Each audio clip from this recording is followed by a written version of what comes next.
नमस्कार विद्यार्थियों, mission Shekhawat Andre team आप सभी का स्वागत करती है। आज हम चर्चा करते हैं कक्षा 10 के मॉडल प्रश्न पत्र की, विषय सामाजिक विज्ञान की। विद्यार्थियों, अगर आप चैनल पर नए हैं तो कृपया बेल आइकन दबाकर चैनल को सब्सक्राइब कर लीजिए ताकि समय पर आपको सभी मॉडल प्रश्न पत्र के लाइव सॉल्यूशन की नोटिफिकेशन प्राप्त कर सकें।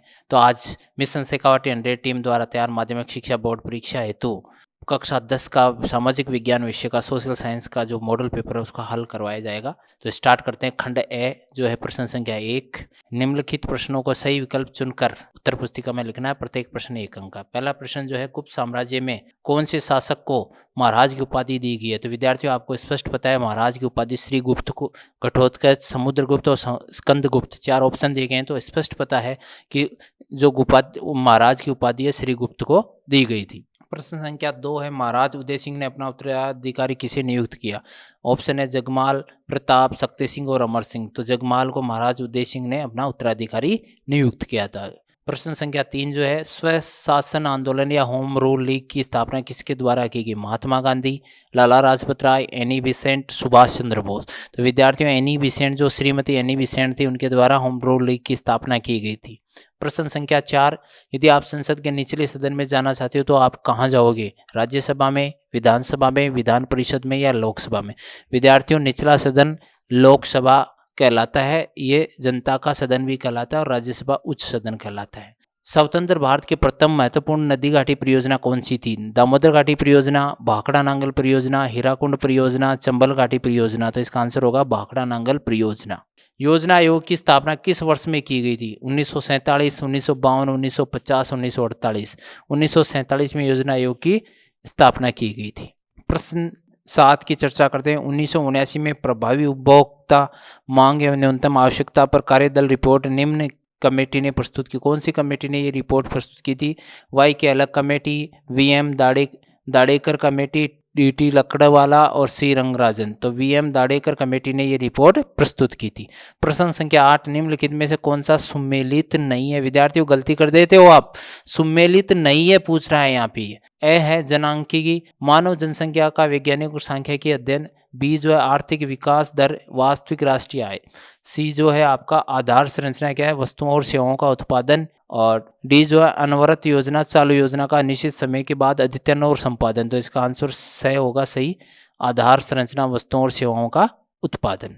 प्रश्न संख्या 9 की चर्चा करते हैं हम। उचित फर्मों के समक्ष ध्यान पाने का अधिकार संबंधित है अनुचित व्यापार, व्यापारिक शोषण से, उत्पाद के पूर्ण विवरण की सूचना से, उपभोक्ता को उत्पाद के बारे में सूचित किया जाना, वह अपनी पसंद का उत्पाद चुनने के उपयुक्त में से कोई नहीं। तो इसका आंसर होगा उपभोक्ता को उत्पाद के बारे में सूचित किया जाना और अपनी पसंद का उत्पादन चुनने की स्वतंत्रता। विद्यार्थियों, प्रश्न संख्या 2 की चर्चा करते हैं।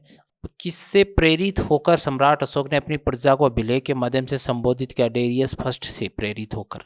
प्रश्न संख्या 3, बलबन का राजत्व सिद्धांत क्या था? बलबन की मान्यता थी, देखिए इसका आंसर देखते हैं। बलबन की मान्यता थी कि राजा पृथ्वी पर ईश्वर का प्रतिनिधि है और वह ईश्वर द्वारा प्रदत्त गुणों से युक्त है, उसे शासन करने की शक्ति प्रदान करता है। अगला प्रश्न है, प्रजातंत्र का अर्थ है जनता का शासन। गरीबी हटाने का एक उपाय बताइए। 5वां प्रश्न है, रोजगार परक शिक्षा देना जरूरी है। प्रश्न संख्या 6, तकनीकी बेरोजगारी से आप क्या समझते हैं?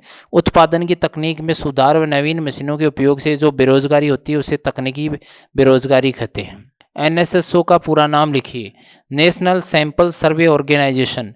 नेशनल नमूना संगठन जो सर्वे ऑर्गेनाइजेशन है उसकी चर्चा कर रहे हैं यहाँ पर। प्रश्न संख्या 8, माई बजाज सागर बांध कहाँ है? बांसवाड़ा में स्थित है माई बजाज सागर, माई नदी पर स्थित है। ध्यान दीजिए विद्यार्थियों। अब प्रश्नों की चर्चा करते हैं। रिक्त स्थान युक्त प्रश्न आएंगे। खालिस्तान का तात्पर्य उत्पादन प्रणाली में हुए उन आधारभूत परिवर्तनों से हैं जिनके फलस्वरूप जन संसाधनों को अपने परंपरागत उद्योगों धंधों को छोड़कर नए प्रकार के वृत्त उद्योगों में काम करने तथा यातायात के नवीन साधनों के प्रयोग का अवसर मिला है। तो औद्योगिक क्रांति इसका आंसर होगा। खालिस्तान में सरकार के पास निरंकुश शक्तियां नहीं होती। निरंकुश शक्तियां नहीं होना यानी लोकतंत्र में खालिस्तान सदन का उच्च सदन है, राज्यसभा संसद का उच्च सदन है। संसद में देखिए राज्यसभा, लोकसभा और राष्ट्रपति तीनों मिलकर होते हैं। तो राज्यसभा उच्च सदन है, लोकसभा निम्न सदन। अब चर्चा करते हैं खंड ब। प्रश्न संख्या 12, संविधान के किस अनुच्छेद के अनुसार प्रत्येक राज्य के लिए एक विधानमंडल की व्यवस्था की गई? विधानमंडल में कितने सदस्य होते हैं? नाम लिखिए। अनुच्छेद 168 के तहत विधानमंडल की व्यवस्था है। विधानमंडल में 2 सदन होते हैं, विधानसभा और विधान परिषद। अगला प्रश्न है, जल प्रबंधन क्या है? राजस्थान में मिट्टी से बना बांध कौन सा है? देखिए, जल प्रबंधन की चर्चा करते हैं तो जल का विवेकपूर्ण उपयोग, वर्षा जल का संग्रहण करना, मांग आपूर्ति में सामंजस्य स्थापित करना ही जल प्रबंधन कहलाता है। और मिट्टी से निर्मित राजस्थान में पाचना बांध है। प्रश्न संख्या 14 की चर्चा करते हैं, ऋतुओं के अनुसार कृषि कितने प्रकार की? उदाहरण सहित लिखिए। देखिए, ऋतुओं के अनुसार कृषि 3 प्रकार की होती है, रबी, खरीफ, जायद। तो रबी की चर्चा करें तो गेहूं, चना जो मुख्य है, खरीफ में चावल, बाजरा, मूंगफली है, जायद में ककड़ी, खीरा, चारे की फसल है। अब चर्चा करते हैं प्रश्न संख्या 15 की, भारतीय खनिजों को कितनी श्रेणियों में विभाजित किया गया? उदाहरण सहित समझाइए। भारतीय खनिजों को 3 श्रेणियों में विभाजित किया है। धात्विक खनिज जैसे लोहा, सोना, तांबा। अधात्विक अभ्रक, संगमरमर, चूना पत्थर। ऊर्जा खनिज कोयला, पेट्रोलियम और यूरेनियम। प्रश्न संख्या 16 की चर्चा करते हैं, विनिर्माण उद्योग से आप क्या समझते हैं? औद्योगिक विकास का आधार स्तंभ क्या है? भारत में इस आधार का प्राचीनतम प्रमाण क्या है? विनिर्माण वस्तु निर्माण। औद्योगिक विकास का आधार स्तंभ लौह इस्पात उद्योग है और लौह इस्पात उद्योग का प्राचीनतम प्रमाण महरौली का लौह स्तंभ है। प्रश्न संख्या 17 की चर्चा करते हैं, स्वदेशी के कोई 2 उपयोग लिखिए। स्थानीय लोगों को रोजगार मिलता है, आत्मनिर्भर बनने की प्रेरणा मिलती है। प्रश्न संख्या 18, जल संरक्षण क्या आवश्यक है? पृथ्वी पर जल उपलब्ध जो जल में से मानव उपयोगी जल ही सीमित मात्रा में, इसलिए जल संरक्षण अति आवश्यक है। प्रश्न संख्या 19, घरेलू कचरा क्या है? उदाहरण सहित समझाइए। घर में रसोई व मानवीय क्रियाकलापों से उत्पन्न होने वाला कचरा है, अवशिष्ट भोजन, प्लास्टिक की थैली और अन्य कचरा। खंड 6 चर्चा करते हैं, मौर्य काल के प्रशासन का मूल्यांकन कीजिए। मौर्य काल का जो प्रशासन है उसकी चर्चा करें हम। मौर्य काल का प्रशासन, मौर्य काल में प्रशासन केंद्रीकृत था, जिसमें सत्ता का सर्वोच्च राजा होता था। राजा की सहायता के 4 प्रमुख स्तंभ युवराज, सेनापति, मुख्यमंत्री व पुरोहित थे। अर्थशास्त्र के अनुसार 18 प्रमुख विभाग थे, जिन्हें तीर्थ कहा जाता था। प्रमुख तीर्थ सम्मार्हता, सन्निधिदाता, सीमाध्यक्ष, प्रणाध्यक्ष, विविधता अध्यक्ष आदि थे। इसका अथवा अगर चर्चा करते हैं तो सवाई जयसिंह के योगदान को स्पष्ट करना। सवाई जयसिंह का योगदान मुगल उत्तराधिकार में शामिल होना, भरतपुर रियासत में दमन का विद्रोह, नक्षत्र गणना सारणी का निर्माण, ज्योतिष विद्या पर ग्रंथ लेखन, जयकारिका वगैरह लिखा था, जयपुर शहर की स्थापना, वेधशालाओं का निर्माण, अश्वमेध यज्ञ का आयोजन, ये प्रमुख योगदान थे। प्रश्न संख्या 21 की चर्चा करते हैं, अकबर द्वारा महाराणा प्रताप से समझौते के लिए किए गए कूटनीतिक प्रयासों का उल्लेख करते हुए हल्दी घाटी के युद्ध के 2 परिणाम लिखिए। अकबर ने देखिए हल्दी घाटी के युद्ध से पहले कूटनीतिक प्रयास किए तो 4 दूत मंडल भेजे थे। नवंबर 1572 में जलाल खां को भेजा और 1573 में मानसिंह को भेजा जून में, अक्टूबर 1573 में भगवंत दास को भेजा और दिसंबर 1573 में टोडरमल को भेजा। विद्यार्थियों, इसकी ट्रिक भी है, जमा भट्टो, जय फॉर जलाल खान, माँ यानी मानसिंह, भय यानी भगवंत दास और टो यानी टोडरमल, जमा भट्टो। तो इस प्रकार से अकबर ने अपने 4 दूत भेजे। हल्दी घाटी युद्ध के परिणाम क्या रहे? अकबर महाराणा प्रताप को अधीन नहीं कर सका। मानसिंह व आसफ खां के मुगल दरबार में प्रवेश पर रोक लगा दी गई थी। इसका अथवा देखते हैं, सम्राट अशोक द्वारा बौद्ध धर्म का प्रचार करने के लिए कार्यों का सविस्तार वर्णन कीजिए।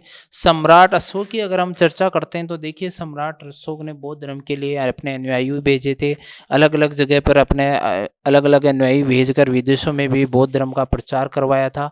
अनेक प्रकार के अभिलेखों का निर्माण करवाया था।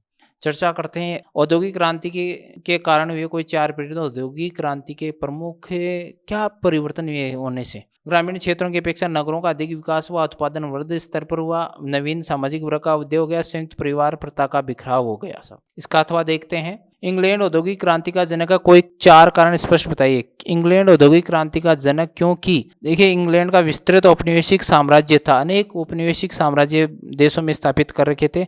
लोहे और कोयले की खानों का पास होना, पूंजी की उपलब्धता होना, अर्धकुशल श्रमिकों की उपलब्धता होना। अब चर्चा करते हैं, लोकतंत्र का आलोचनात्मक परीक्षण कीजिए। लोकतंत्र का आलोचनात्मक परीक्षण करें तो देखिए, लोकतंत्र के गुण, सार्वजनिक हित में वृद्धि, कार्यकुशल शासन, सार्वजनिक शिक्षा का साधन। लोकतंत्र के अवगुण की चर्चा करते हैं तो सार्वजनिक धन और समय का अपव्यय होता है, बुद्धिजीवी वर्ग की उदासीनता रहती है, आर्थिक स्वतंत्रता व समानता का इसमें अभाव होता है। तो विद्यार्थियों, प्रश्न संख्या 23 का अथवा देखते हैं। प्रश्न संख्या 23 का जो अथवा है उसकी चर्चा अब करते हैं। बेरोजगार तथा गरीबी की समस्या, बेरोजगार तथा गरीबी की समस्या की भारतीय अर्थव्यवस्था में क्या भूमिका है, सविस्तार वर्णन कीजिए। विद्यार्थियों, बेरोजगारी और गरीबी की समस्या की अगर हम चर्चा करते हैं तो भारतीय अर्थव्यवस्था में बहुत मुख्य समस्या है। इसके आंकलन के अनुसार भारत में 27 करोड़ लोग गरीब है, जिसका मुख्य कारण भी बेरोजगारी है। गरीबी और बेरोजगारी के कारण सरकार को अधिक धन सामाजिक योजनाओं पर खर्च करना पड़ता है, आधारभूत संरचना पर कम व्यय होता है। इन कारणों से अर्थव्यवस्था का पिछड़ा स्वरूप दिखाई देने को मिलता है। मानचित्र आधारित प्रश्न की चर्चा करते हैं। विद्यार्थियों, निम्नलिखित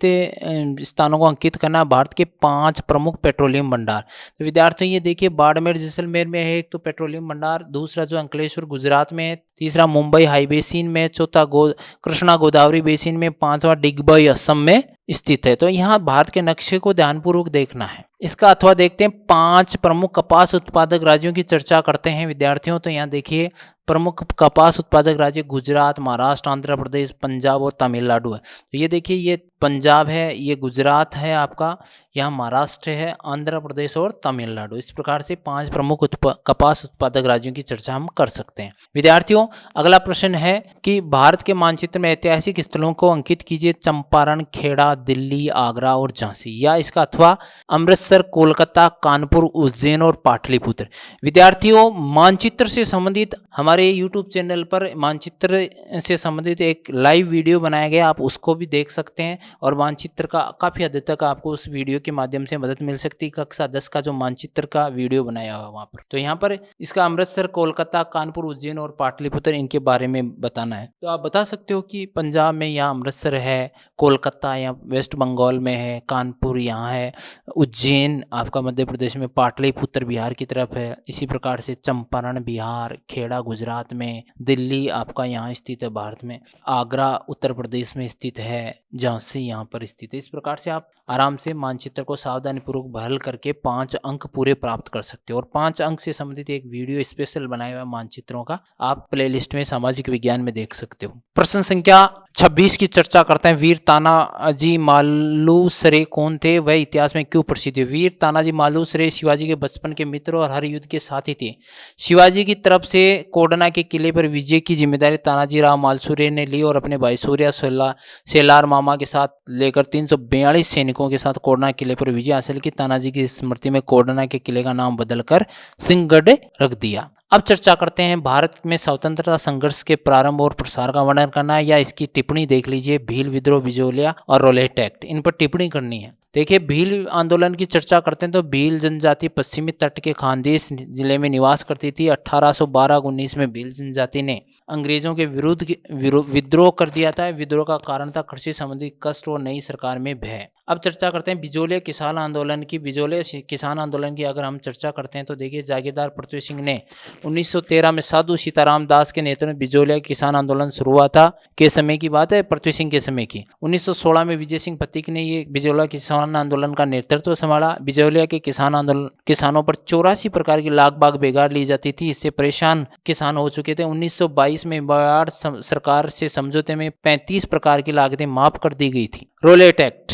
रोलेट एक्ट की चर्चा करते हैं। रोलेट एक्ट 10 मार्च 1919 को अंग्रेज सरकार ने रोलेट एक्ट पारित किया, जिसमें प्रावधान किया गया था कि किसी भी भारतीय को शक के आधार पर बिना मुकदमा किए जेल में रखा जा सकता है। काला कानून की संज्ञा दी गई थी इसको। प्रश्न संख्या 27 की चर्चा करते हैं। 1990 के दशक में आर्थिक सुधारों को अपनाने के कोई 4 कारण बताने हैं। देखिए, 1950 से 1990 में अर्थव्यवस्था जो है संचालन ने तो अनेक नियम बनाए, जिससे विकास की प्रक्रिया अवरुद्ध हो गई। दूसरा, भारत सरकार को विदेशी मुद्रा उधार लेनी पड़ती थी, जो वित्तीय कर्ज को बढ़ावा दे रही थी। इससे बचने के आर्थिक सुधार आवश्यक थे। भारतीय अर्थव्यवस्था बढ़ते व्यापार घाटे का शिकार थी। इससे निपटने हेतु आर्थिक सुधार जरूरी था। उत्पादन में धीमी वृद्धि, अत्यधिक सार्वजनिक व्यय, अन्य कारणों ने महंगाई की समस्या उत्पन्न कर दी। इसलिए आर्थिक सुधार जरूरी थे। विद्यार्थियों, इसका अथवा देखते हैं। उदारीकरण से होने वाले 4 लाभ। देखिए, उदारीकरण के 4 लाभ क्या क्या हैं। व्यापार से विभिन्न अवरोधों, प्रतिबंधों की समाप्ति, बाजार खुली बाजार व्यवस्था की ओर अग्रसर, प्रतिस्पर्धा से उत्पादन की गुणवत्ता में सुधार, अर्थव्यवस्था की विकास दर में वृद्धि। इसका ही अथवा देख सकते हैं समावेशी विकास और मानव विकास। समावेशी विकास की चर्चा करते हैं। समाज में रहने वाले सभी वर्गों के लोगों को बिना भेदभाव के विकास की मुख्य धारा में शामिल करना ही समावेशी विकास कहलाता है। मानव विकास मानवीय समूह की स्वास्थ्य, शिक्षा और जीवन स्तर संबंधी दशाओं के गुणात्मक परिवर्तन को मानव विकास कहते हैं। इसकी एक सूची भी जारी होती है। प्रश्न संख्या 28 की चर्चा करते हैं। प्रश्न संख्या 28, मुख्यमंत्री के अधिकार और शक्तियों को समझाइए। विद्यार्थियों, मुख्यमंत्री के अधिकार और शक्तियों की चर्चा करें तो मंत्रिपरिषद का निर्माण करता है, मंत्रियों के विभागों का बंटवारा करता है, मंत्रिमंडल की बैठक बुलाकर अध्यक्षता करता है, मुख्यमंत्री विभिन्न विभागों में समन्वय करता है और विधानसभा में नियंता होता है सरकार। इसका अथवा देखते हैं। द्विसदनात्मक व्यवस्थापिका का सविस्तार विवेचन कीजिए। देखिए, द्विसदनात्मक व्यवस्थापिका लोकसभा और राज्यसभा का गठन की चर्चा करते हैं। सबसे पहले लोकसभा। भारतीय संविधान के अनुच्छेद 81 के अंतर्गत लोकसभा का गठन किया गया है, जिसमें अधिकतम सदस्य संख्या 552 मानी गई। लोकसभा का सदस्य बनने के लिए 25 वर्ष न्यूनतम आयु हो, भारत का नागरिक हो। लोकसभा का सदस्य का निर्वाचन सार्वभौमिक वैश्विक मताधिकार के द्वारा प्रत्यक्ष रूप से किया जाता है। राज्यसभा का गठन अनुच्छेद 80 के अंतर्गत किया गया है, जिसमें राज्यसभा में अधिकतम सदस्यों की संख्या 250 होती है, जिसमें से 238 अप्रत्यक्ष रूप से निर्वाचित, 12 राष्ट्रपति द्वारा मनोनीत होते हैं। राज्यसभा का सदस्य बनने के लिए न्यूनतम आयु जो है 30 वर्ष होनी चाहिए और भारत का नागरिक हो। इसका अथवा देखते हैं। राज्यपाल की शक्तियों तथा अधिकारों का वर्णन कीजिए। विद्यार्थियों, राज्यपाल की शक्तियों की चर्चा करते हैं तो सबसे पहले कार्यपालिका से संबंधित शक्तियों की चर्चा करते हैं। मुख्यमंत्री की नियुक्ति करना, मंत्रिपरिषद के अन्य मंत्रियों की नियुक्ति, उच्च न्यायालय के न्यायाधीशों की नियुक्ति के संबंध में राष्ट्रपति को परामर्श, मुख्यमंत्री से सूचना प्राप्त करने की शक्तियां, ये तो कार्यपालिका से संबंधित शक्तियां हैं। विधायी शक्तियों की चर्चा करते हैं तो राज्यपाल की व्यवस्थापिका का अधिवेशन बुलाना और स्थगित करना राज्यपाल की शक्ति है। विधानसभा को भंग करने की शक्ति, अध्यादेश जारी करने की शक्ति, विधान परिषद में 1/6 सदस्यों को मनोनीत करने की शक्ति। अब चर्चा करते हैं वित्तीय शक्तियों की। तो राज्यपाल धन विधेयक को सदन में प्रस्तुत करने से पूर्व स्वीकृति लेनी होती है राज्यपाल से। सदन में सरकार से बजट प्रस्तुत करवाने की शक्ति है राज्यपाल की। राज्यपाल की स्वविवेकीय शक्तियां भी हैं। स्वविवेकीय शक्तियों में यानी कि विशेष परिस्थिति में किसी भी दल का किसी दल को सरकार बनाने के लिए वो आमंत्रित कर सकता है, अर्थात मुख्यमंत्री का चयन कर सकता है, विधानसभा का अधिवेशन बुला सकता है, मंत्रिपरिषद को भंग कर सकता है, विधानसभा द्वारा पारित विधेयक है उसको वापस लौटा सकता है। तो इस प्रकार से विद्यार्थियों आपका मॉडल प्रश्न पत्र 1 कक्षा 10 सामाजिक विज्ञान का कंप्लीट होता है। विद्यार्थियों, इस मॉडल पेपर की जो PDF अगर आपको प्राप्त करनी है तो डिस्क्रिप्शन में नीचे टेलीग्राम लिंक दिया गया है, उस ग्रुप को ज्वाइन करके आप PDF प्राप्त कर सकते हैं। धन्यवाद।